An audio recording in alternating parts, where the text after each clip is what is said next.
Okay?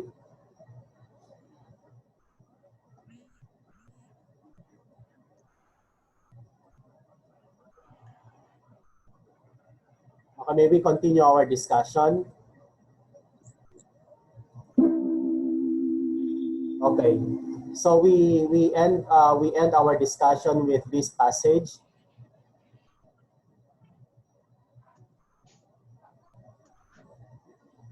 Okay, the next is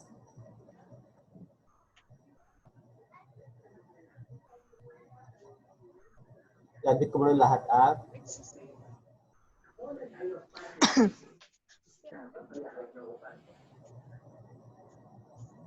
We have 41 participants a while ago, so I hope that we still have the same number of participants.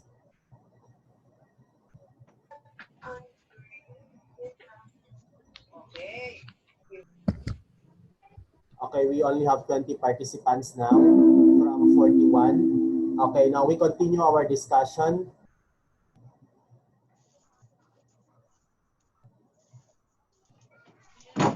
Next, then the next passage, okay, it says, history is a set of lies agreed upon. This is quite a very pessimistic, a very negative take on what history is.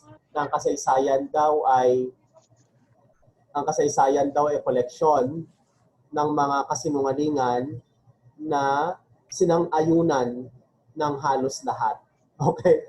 Sabi nga natin, that's why history has to progress. That would mean that not all recorded events of the past actually took place or actually happened. Sometimes writers would write something different from the actuality of the event. Okay?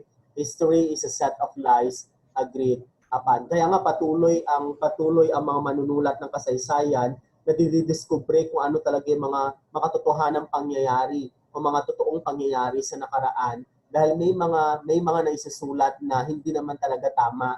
May mga naisulat sa kasaysayan, sa mga aklat ng kasaysayan na hindi naman talaga nangyari sa nakaraan. So that's why some would define history as such, like that of Napoleon Bonaparte. Okay?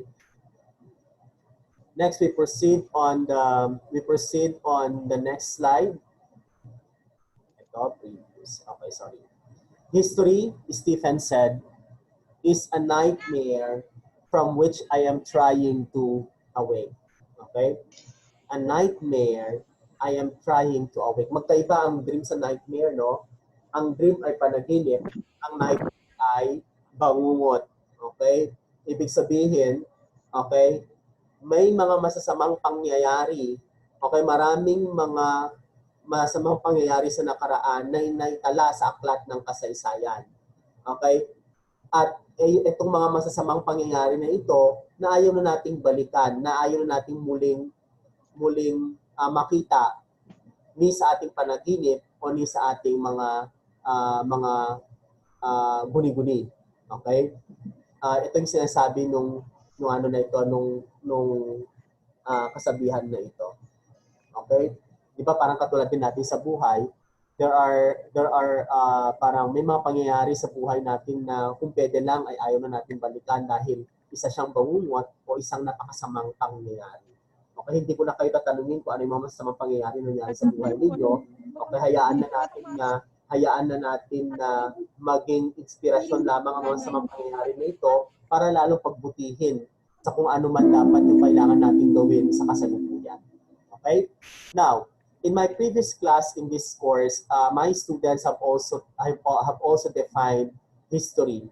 Okay? And this group of students mentioned, Peralta, Carayugan, Pascual, and Cardenas, define history as this, that history is a collection of information about it eliminates ignorance and sees the truth.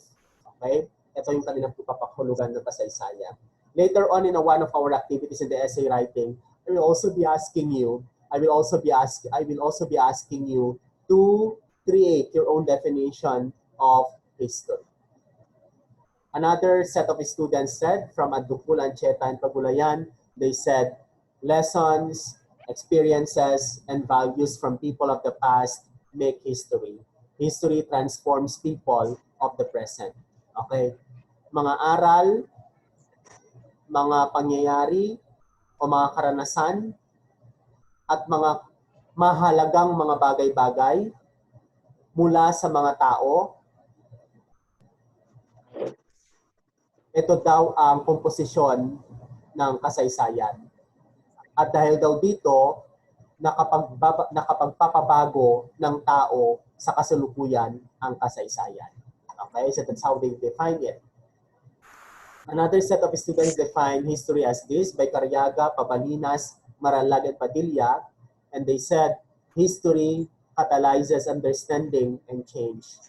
Okay? If we would like to understand things and to change for better, we have to learn history. Kung gusto natin maunawaan ng malaliman at malawakan ang mga bagay-bagay at magkaroon ng mabuting pagbabago sa ating mga sarili at sa ating lipunan, kailangan daw nating aralin ng mabuti ang kasaysayan. Another set of students said by Barizo, Baguio, Salinas, and Tamayo, they said history gives life, it is life. Okay? Ang kasaysayan daw nagbibigay ng buhay, siya ay buhay. Okay? Buhay ang kasaysayan dahil hanggat tayo nabubuhay, hanggat tayo'y humihinga, gumagawa tayo ng mga pangyayari. Meron tayong mga iba't ibang karanasan. Ang mga pangyayaring ito at iba't ibang karanasan, ito ang nagbibigay buhay sa atin at ito ring buhay na ito ang nagbibigay ng buhay sa kasaysayan. Now, we proceed to the etymological meaning of history, ang etymolikal na kahulugan ng kasaysayan. It comes from the Greek and Latin word historia. History comes from the Latin and Greek word historia. In Greek, it means knowledge acquired through inquiry or investigation. Okay? Mga kaalamang nakukuha o nalalaman sa pamamagitan ng pagsisiyasat, that is inquiry, at sa pamamagitan ng investigasyon, that is investigation. So kapag tayo ay nagsisiyasat, kapag tayo nang-iimbestiga, at yung naisulat natin, yung nagawa nating panulat tungkol sa ating investigahan, tungkol dun sa ating siniyasat, ay magiging bahagi o tinatawag nating kasaysayan based from the etymological meaning of history. Then for Latin, historia means account of the past of a person or a group of people through written documents and historical evidences. So ito naman sa Latin, historia, it means to say that unless things are not written, unless things, if things are unwritten, then these things or these events cannot be qualified as history. Only those which were written, only those with historical evidences could be called as part of history. Yun ang pinupunto ng etymological o etymological na kahulugan ng kasaysayan. So meaning to say, based from its etymological meaning, it says, or it would, we therefore conclude that no document, no history. Kung walang dokumento, walang kasaysayan. Hindi pwede ikwento mo sa akin ng isang bagay na wala namang panulat tungkol sa mga bagay na iyan. Okay? Yun ang sinasabi ng conventional or traditional definition of history. Now, the traditional definition of history, okay, based its definition on its etymological meaning. Hence, based on the etymological meaning of history, etymological definition of history, we can say that history is the record of the past. Okay? History is the record of the past. Another is history is a record of the human past from the time written records began to appear. So ito yung sinasabi ng traditional na definition o kahulugan ng kasaysayan na ang kasaysayan na nagsimula lamang nung nagkaroon na ng sistemang panulat. Nagkaroon na lamang ng kasaysayan noong nadiskubre ang tinta nadiskubre ang pluma or ballpen, nadiskubre ang papel, at dahil sa papel at pluma at tinta ay naisulat ang mga pangyayari sa nakaraan, ito'y sinasabi nilang simula ng kasaysayan in a traditional perspective, in a conventional perspective or conventional definition of history. But you know, Gottschalk in 1964, okay, in 1964, he contested, okay, he contested the traditional definition of history. Lalo na yung sinasabi ng mga traditionalists na no document, no history, that history began when writing system has been discovered, when there's already paper, there's ink, there's pen to write about the things happening in the past. Gottschalk questioned such definition of history. And he said that history is actuality. Kung ano yung actual na pangyayari, that's history. Kung ano yung totoong nangyari, yan ay kasaysayan. At kailangan ng kasaysayan ay aralin ayon sa kung paano ito nangyari sa nakaraan. Hindi lamang ito base sa kung naisulat ito, sa kung hindi naisulat ito, kundi titignan natin yung actual na pangyayari. At aaralin natin kung ano yung totoong nangyari, na maaring ang pangyayari ay maaring hindi lamang nakasulat, pero may mga taong nakaranas mismo nung nasabing pangyayari. Hence, the traditional definition of history has really been questioned by Gottschalk in 1964. With the question of with how Gottschalk contested the traditional definition of history, dito pumapasok yung panibagong kahulugan ng kasaysayan. Ang tinatawag nating the contemporary definition of history. Ano ba ang kontemporaryo o makabagong kahulugan ng kasaysayan? Kung sinasabi ng mga traditionalist ay ang pangyayari ay matatawag lamang na kasaysayan kung ito ay naisulat, kung ito ay merong ebidensya, tapos kinwestiyon ito ni Gottschalk na sinasabi niya, no, it's not just about the written documents that would make up history, but rather we have to study how these things, or how these past events really took place, because someone might have been present during the time that event took place, and that someone can actually testify, okay, the actuality of that event, and that is still history, sabi ni Gottschalk. Kaya nagkaroon tayo ng makabagong kahulugan ng kasaysayan o kontemporaryong kahulugan ng kasaysayan. And this is the contemporary definition, that history is a reconstruction of the past based on available written records, oral history, cultural artifacts, and folk traditions. So, hindi lamang, okay, history should not just be solely based on available written records. Sabi ng mga kontemporaryo, sabi ng mga kontemporaryong manunulat ng kasaysayan. Sabi nila, do not just content yourself understanding history based from what is written, but rather we look at other sources that might support, okay, our understanding of the past events, and not only from written records, but we look at oral history, mga kwento tungkol sa pangyayari sa nakaraan. Okay, when we say oral history, pagbabahagi ng pangyayari sa nakaraan sa pamamagitan ng ating bibig, okay, sa pamamagitan ng mga kwento ng ating mga elders. Malamang ang mga magulang ninyo, lalo na yung mga lolo at lola, maraming kwento tungkol sa nakaraan at sila ang saksi sa mga pangyayaring ito. Kaya sinasabi ni Gottschalk is telling us now that we also refer from how these stories are shared to us by those who have experienced such event. We also look into cultural artifacts, mga labi ng nakaraan, mga labi ng kultura, that's cultural artifacts. Ito yung mga kagamitan sa nakaraan na ginamit ng tao, ang basket ng nakaraan, ang mga ano yung mga ginagamit ninyo ba? Ano yung mga pinakalumang bagay dyan sa bahay ninyo? Baka meron pa kayong mga tapayan ba? Meron kayong mga paso na makalumang paso, meron kayong mga kung ano-anong gamit dyan na matanda na maaaring makapagsasabi o maaaring merong pangyayaring na isikwento. Okay, and even folk traditions, yung lagi-lagi na nating mga ginagawa. Daniel? Daniel, Sir? Daniel, ano yung pinakalumang bagay dyan sa bahay ninyo? Daniel, magpakita ka, Daniel. Ano yung pinakalumang bagay dyan sa sa bahay? Sir, wala po. Wala? Yung pinakaluma, yung parang pwede na... Wala po ako ngayon sa bahay. O, nasaan ka ngayon? Yung naalala kong nasa bahay na Oo. yung mga, di ba sir, yung mga artifacts na nilalagay dito, yung mga necklace na Okay.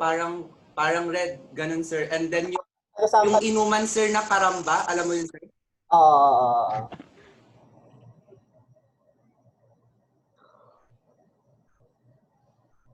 Sir? Continue, Daniel. Sir, yung mga inuman pa sir, yung karamba. Alam mo sir yun? Paramba. Yun lang naman sir yung facts na nasa bahay. Okay. Ano yung kwento ng paramba? Para saan yun? Sir, for inuman sir, paglagyan ng maiinom ganon. So maraming ang lagayang iyan ay marami na nasaksihang, marami nang narinig na kwento ng mga lasenggo, no?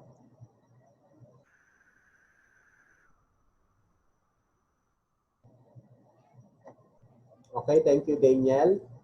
Okay, another definition of history based on the contemporary historians is this, that history is the study of events and developments concerning people in the past.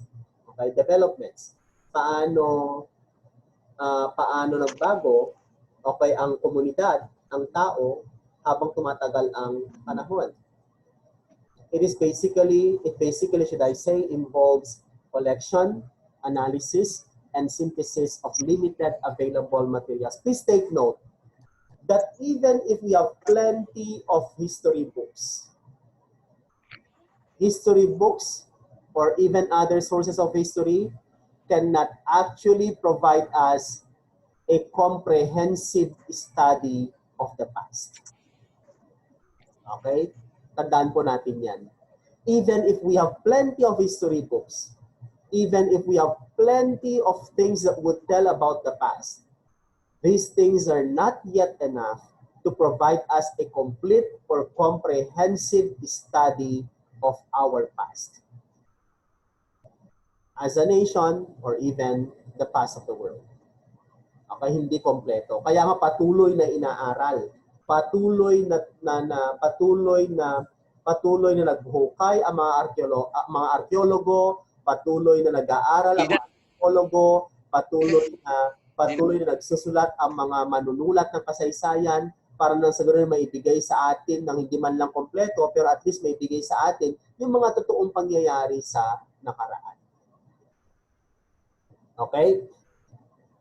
Hence, history is the interpretative and imaginative study of surviving records of the past. Surviving records of the past, either written or unwritten, in order to determine the meaning and scope of human existence. Ang ibig sabihin na lamang nito, mga kapatid sa pananalig, okay? Ang ibig sabihin nito ay ang kahulugan ng kasaysayan sa makabagong konsepto sa kontemporaryo ay inklusibo. Ibig sabihin ng inklusibo, pasok ang lahat. Hindi lamang nakasulat, hindi lamang nakatala, kundi pati yung mga kwento, pati yung mga ginagawa natin, pati yung mga labi ng nakaraan o labi ng kultura. Ito ang bubuo ng kasaysayan. So history among contemporaries would tell us that history is inclusive. Looking back at the etymological or the traditional definition of history, that definition is too exclusive. Bakit? Dahil ang kanyang kahulugan ay limitado lamang ang kasaysayan para doon sa marunong sumulat, para doon sa marunong magbasa, para sa mga literate na tinatawag natin. So yun yung pinagkaiba ng traditional na kahulugan at ang kontemporaryong kahulugan ng kasaysayan. Okay, we continue our discussion. Now we proceed to the nature of history. I think I mentioned this. This is part of lesson 1 in your Neo LMS course. Okay. Kaleko, Nayak, and Harichandan in 2020 presents the nature of history, should I say, as follows. First, a study of the present in light of the past. Ano ibig sabihin nito? Ang kasaysayan daw ay pag-aaral ng kasalukuyan, okay, pag-aaral ng kasalukuyan sa pamamagitan ng pag-unawa ng nakaraan. Ibig sabihin, ang kasaysayan daw ay makapagbibigay sa atin ng pagkakataon upang aralin ang kasalukuyang pangyayari, ang kasalukuyang tayo sa pamamagitan ng pag-unawa ng lubusan ng mga nakaraang pangyayari. O, tamo ito. Look at the picture. This is Spanish influenza, Spanish flu before. Okay, ganyan ang mask nila. Okay? And this is how we do it now with the COVID-19 pandemic. Okay? We try to understand, we try to study the current pandemic in reference to what had happened in the past. This is one of the nature of history. Okay, look po, ilong lang ang tinatakpan nila noon. No? Sa atin ngayon, buong mukha ang tinatakpan natin ngayon. Okay, sa COVID-19. Okay? Study of the present in light of the past. Second, history is the study of man. History is about biographies of notable people, of significant people of the past. Okay, history is about heroes. History is about life stories of martyrs, of saints, of those who shed their blood for freedom, those who fought for rights, for human rights, and others. Okay, those who did something maybe wrong, maybe right. Okay, maybe good, maybe bad, and others. Okay, look at the example here. I'm not telling that Marcos is a bad leader. I'm not also telling that Aquino or Corazon Aquino is a good leader. Okay? Pero ang sinasabi lang natin dito ay ang kasaysayan ay pag-aaral ng tao din. Okay, malamang pag-aaral ng tao dahil sino bang bubuo ng komunidad kundi tayo din. Okay? At ang interaction natin, ang kaugnayan natin sa bawat isa ang siyang gumagawa ng pangyayari sa lipunan o pangyayari sa mundo. Okay? So history is a study of man. Next is history is concerned with man in time. Okay? It's about past, present, and future. History is not just about the past, but the history is about these three types of time. Okay? The past, the present, and the future. Ang nakaraan, ang kasalukuyan, at ang hinaharap. Okay? History is concerned with man in time. Paano tayo nabago ng oras bilang mga tao at paano natin binago ang ating komunidad bilang miyembro nito. Okay? Yan ay bahagi ng kasaysayan. Okay? Number 4, history is concerned with man in space.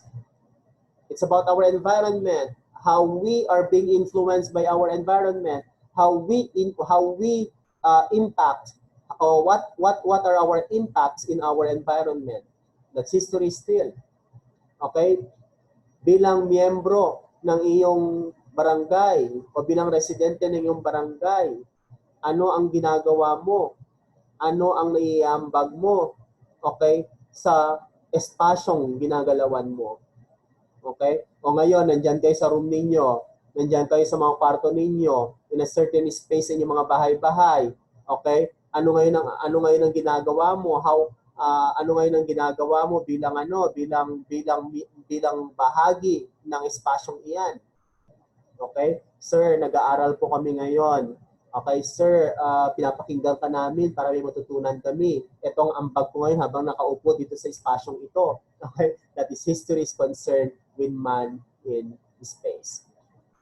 Next, it's objective record of happenings. Okay? Objective records of happenings. Itong litratong ito ay isang halimbawa ng primary source. Okay, ganyan ang mga family picture ng mga pamilyang Pilipino nung nakaraan. Okay? Family picture iyan ng Filipino family. I think this is Cuenca family. I think Cuenco. Yeah, Cuenco family. I took it from Google Images. Okay? Cuenco family. Okay, family picture. Dati ganyan ang family picture, ganyan ang damit nila, no? Okay, talagang naka-Maria Clara ang kanilang mga pananamit. Okay? Mukhang bagay ni mukhang bagay ni Camille ang ganitong klaseng damit. Pilipinang-Pilipina si Camille eh. Okay, mukhang bagay sa kanya. No, Camille? Bagay pa sa itong ganitong mga damit, Camille? O, bagay ni Kisha. Okay, bagay kay Kisha itong ganitong damit, o. Kay Kisha. Okay. Objective record of the past. But allow me to contest this. It may be, but not all records of happenings are objectively written. Whether we like it or not, because we have authors of different history books, whether we like it or not, sometimes authors are too subjective in writing about the past. Whether we like it or not. For example, yung diary mo ay isang personal na panulat tungkol sa buhay mo at ikaw mismo nagsusulat noon.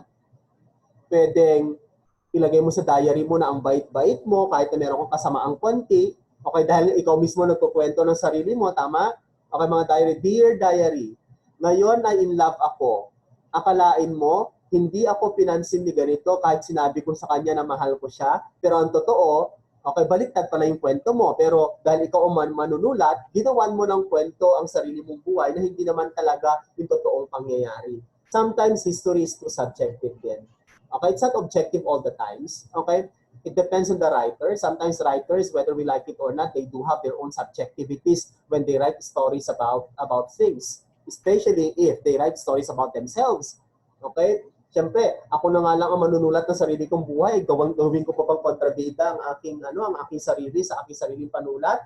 Malamang hindi. Malamang bida ang ilalagay ko doon sa aking sarili kapag isinulat ko ang aking buhay. Okay?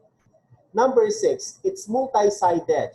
Meaning to say, history is not just about history, but we try to understand history in relationship with other disciplines. What does it tell about cultural anthropology? What does history tell about economics, about political science, about other disciplines?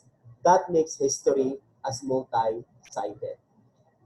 Next is, history is a dialogue between the events of the past and progressively emerging future ends. Okay? Ang pag-uusap daw ng mga pangyayari sa nakaraan, okay, nang sa ganun ay mabigyan natin ng siguro ng katuturan ang mga pangyayari sa hinaharap. Okay? It's a dialogue between the events of the past. Kaya sabi nila, history is understanding the past. For us, history is about knowing the past so that we could understand the present and so that we could predict or project the future. Okay? Kaya nga sabi natin man in time, past, present, and future. Number 8, it is not only narration but also analysis. Okay? It is not only narration but also analysis. Hindi lamang kwento, hindi lamang salaysay ang kasaysayan.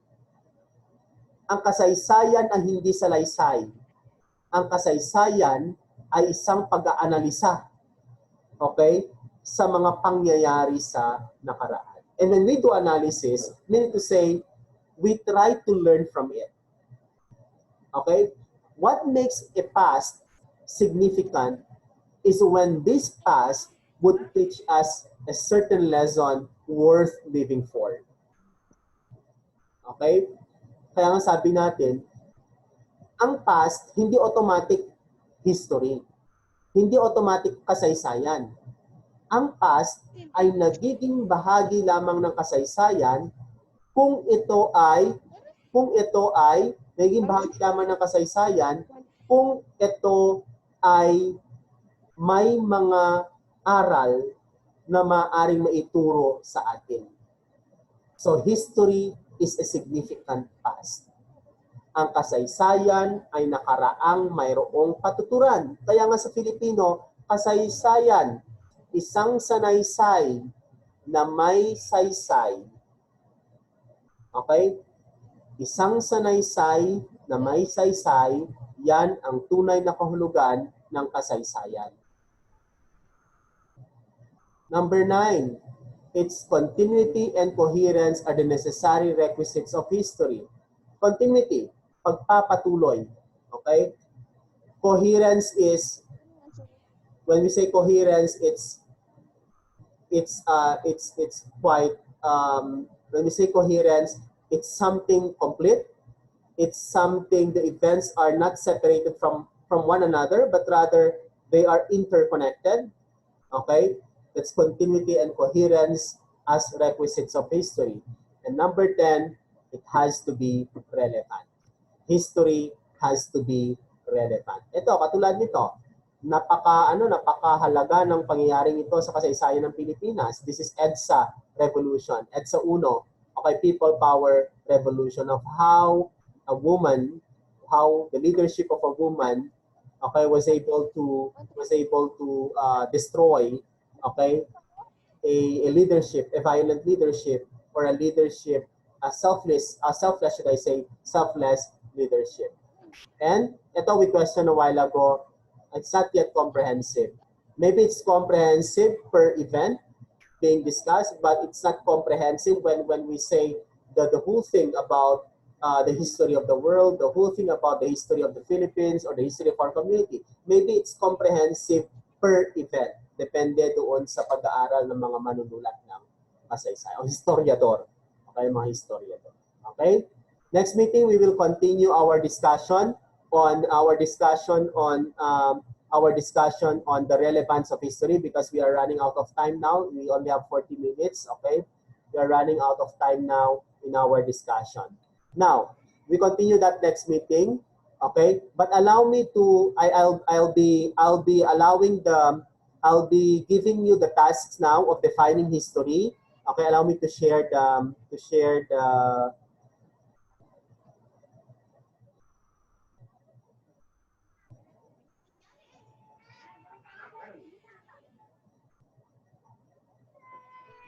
okay. Let me share the LMS. First, history classes. Okay, for the remaining 30 minutes of our class, I would like you to do this. Okay, so lesson 1, I'm giving this now, no? Not yet given history, its meaning and relevance. This is your activity now for 30 minutes. You have to submit that before 1 o'clock. Okay, you submit this before 1 o'clock. This is what you will do. Okay? Okay, itong gagawin ninyo. Teka lang, ibibigay ko lang assessment.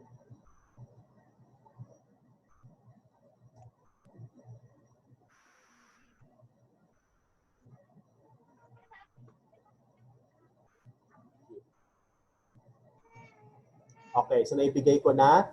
Ito ang gagawin ninyo. Click to download this worksheet. You have to download this worksheet. Then from the worksheet, I would like you to select at least 5 quotes which you agree with, and 5 quotes which you disagree with. Refer to the quotes you have chosen to provide a definition of history and to enumerate at least 3 reasons why history is important. Okay? Rubric, content, the definition and enumerated reasons why history is important are clearly derived from the selected quotes. It clearly supports the thoughts, ideas conveyed by the quotes selected with the agreement and refutes the quotes selected with disagreement. So that is 12 points.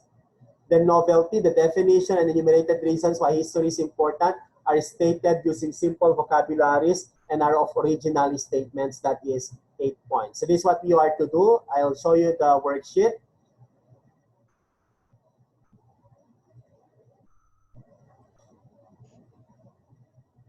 Okay, this is the worksheet. Okay. So, ito siya. Nandyan lahat yung mga quotes o mga kasabihan tungkol sa kasaysayan. Okay, ang nais kong gawin ninyo ay, from these quotes, ang nais kong gawin ninyo ay pumili kayo, just write the number, okay? Just write the number here. Pumili kayo ng mga kasabihan na nag-agree kayo na sumasang-ayon kayo. Okay, you just write the number here. Okay? At pumili rin kayo ng kasabihan na hindi kayo sang-ayon. Write the number of that quote here. Okay, now, after understanding the quotes you agree with and understanding the quotes you disagree with, I would like you to provide a definition, a short definition of history. Okay, dito nilalagay yan. A short definition of history. Then out from what you have chosen as out from the quotes you agree with, I would like you to provide at least 3 relevance of studying history. Dito nilalagay sa baba. Okay, maliwanag ba? Maliwanag ba ang gagawin? Clear ba tayo, Kisha? Clear? Kisha, you unmute your mic. Yes, sir. Okay, Kisha. Sir, hindi naman po gumagalaw yung third video. Yes, sir. Okay, sino hindi gumagalaw? Hindi gumagalaw ang Prince. Ano sabi mo? Di ko po nakita, sir, kasi di po gumagalaw. Sa akin rin po, sir. Hindi po. Sir, Hindi din po, sir. Hindi po Sa gumagalaw yung video. LMS lang po. LMS. O, pwede nyo i-click sa LMS para makakita nyo. Okay. Sir. Doon sa worksheet, mayroong ano dyan, sa worksheet, okay, mayroong 27 na kasabihan tungkol sa kasaysayan. Tama? Yes, sir. Okay. Yes, sir. Doon sa 27 na kasabihan, pumili kayo ng 5 kasabihan na sumasang-ayon kayo. Okay? Ilagay yung numero dito, yung bilang ng quote dito. Ay ilagay doon sa first column. Yung bilang ng quote na sumasang-ayon kayo. Next ay, pipili kayo ng 5 rin, okay, 5 rin na kasabihan na hindi kayo sang-ayon. Okay. Ngayon, aaralin ninyo yung 5 kasabihan na sang-ayon kayo at yung 5 kasabihan na hindi kayo sang-ayon para makabuo kayo ng sarili nyong kahulugan ng kasaysayan. Okay. So, pag nagawa na ninyo yung sarili nyong kahulugan ng kasaysayan, dyan naman na yung gagawa kayo ng, o magbigay kayo ng 5 o should I say, 3 relevance ng kasaysayan based from the definition you provided. So you fill out this worksheet, then you save the worksheet as PDF file or any format, may do kahit Word na, okay lang. After filling out this worksheet, you send it to the Dropbox, okay, na nandoon sa task mismo. Okay, ipakita ko nga sa inyo yung okay dito. Kayo dito. Mag-Dropbox kayo, student. Check natin. You as a student.